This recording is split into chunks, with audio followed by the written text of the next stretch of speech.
Halo semuanya, balik lagi di ulasan kita. Nah, kalian pernah mikir nggak sih, gimana hukum fisika yang kaku kayak benda mati, gaya, cahaya, itu bisa menyatu, nyampur gitu aja sama tubuh manusia yang hidup dan bernapas? Kedengarannya agak mustahil ya, tapi hari ini kita bakal bongkar misteri besar dari yang namanya biofisika.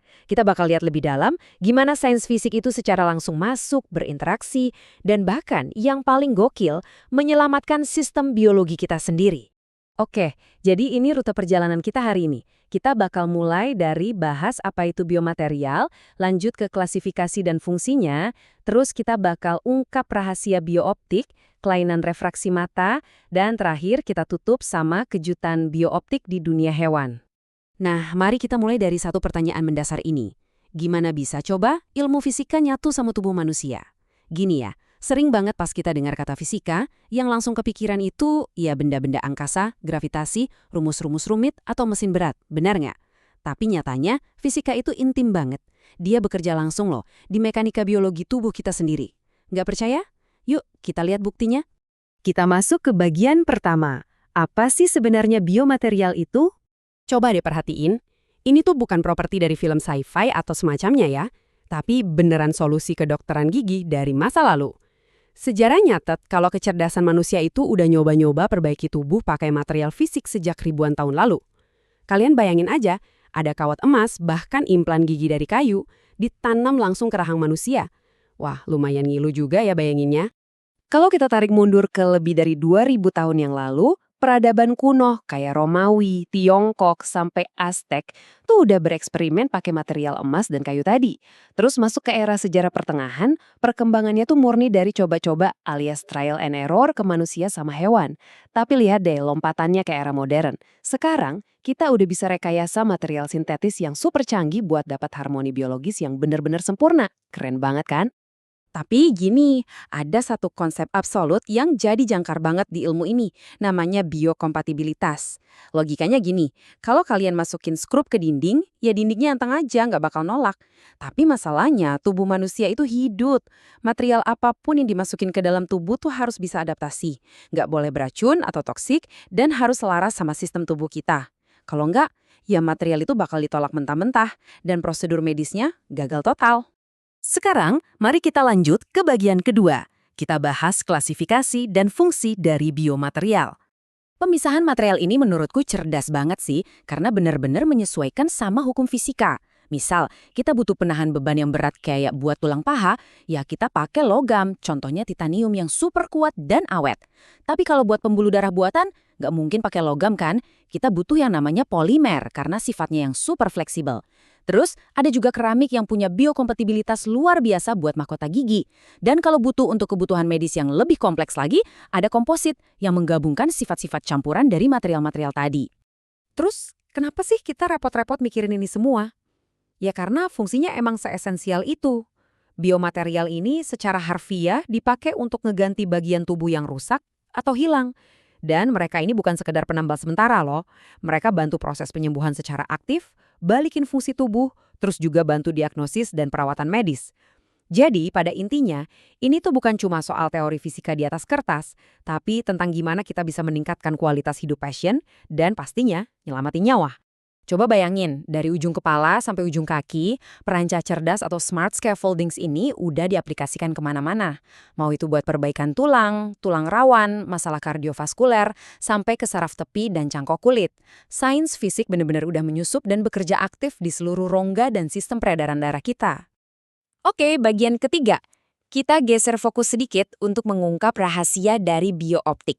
Sederhananya, biooptik itu apa sih?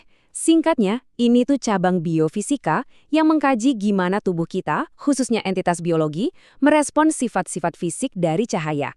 Ini kayak pertemuan super harmonis antara biologi mata kita dengan fisika cahaya. Gimana seberkas cahaya di luar sana bisa diubah jadi visual yang utuh di dalam kepala kita. Gini perjalanan menakjubkannya. Pertama, cahaya memantul dari suatu objek, jalannya lurus terus masuk ke mata kita lewat pelindung yang namanya kornea, terus masuk ke pupil.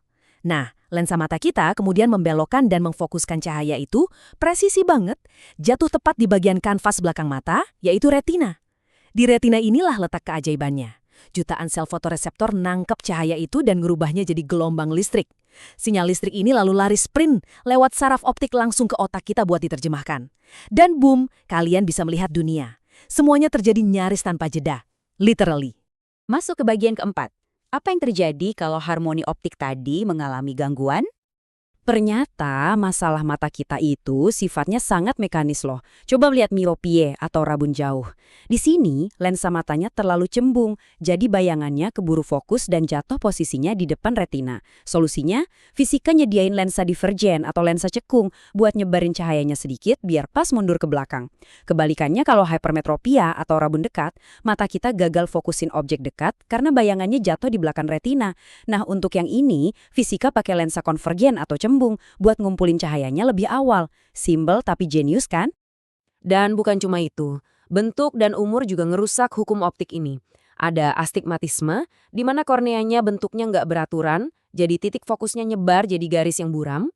Terus ada presbiopi, ini fenomena mekanik alami karena penuaan, yang bikin lensa kehilangan elastisitasnya, jadi kaku gitu.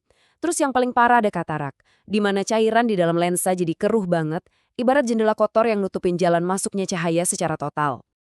Oke, bagian kelima sekaligus favorit saya nih, biooptik di dunia hewan. Ternyata ya, alam itu udah jadi insinyur optik yang gila banget jauh sebelum manusia memahaminya. Coba deh lihat serangga atau arthropoda. Mata mereka dibangun dari ratusan omatidia independen, jadi yang mereka lihat itu persepsi visualnya kayak kepingan mosaik atau halftone. Gila ya. Terus sang burung merak. Percaya nggak percaya, warna memukau pejantannya itu bukan dari pigmen biasa. Itu tuh hasil rekayasa struktural mikroskopis bulu yang memecah cahaya.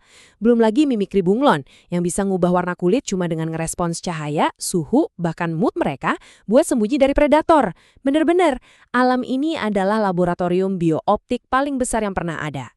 Wah, nggak kerasa kita udah sampai di akhir ulasan kita nih. Ngomong-ngomong, sumber rujukan kita juga nyatet hal yang cukup mendalam. Ada semacam perenungan soal gimana penciptaan alam dan cahaya ini merujuk ke teks-teks kuno yang bilang kalau alam semesta ini didesain dengan tingkat presisi yang luar biasa, tanpa cacat. Dari material logam yang bisa nyambungin tulang manusia, sampai bunglon yang bisa mainin cahaya, kita jadi sadarkan sains fisika itu sama sekali nggak kaku. Dia bisa melebur, berpadu dengan sangat sempurna sama biologi kita. Jadi, coba kita renungkan sedikit. Dengan harmoni fisika dan biologi yang segila ini, kira-kira ada berapa banyak lagi sih rahasia biofisika luar biasa yang masih disembunyikan oleh alam dari pandangan kita? Bikin penasaran banget ya. Semoga ulasan kali ini menghidupkan rasa penasaran kalian semua. Terima kasih udah mau nongkrong dan belajar bareng. Sampai ketemu lagi di ulasan sains menarik kita berikutnya.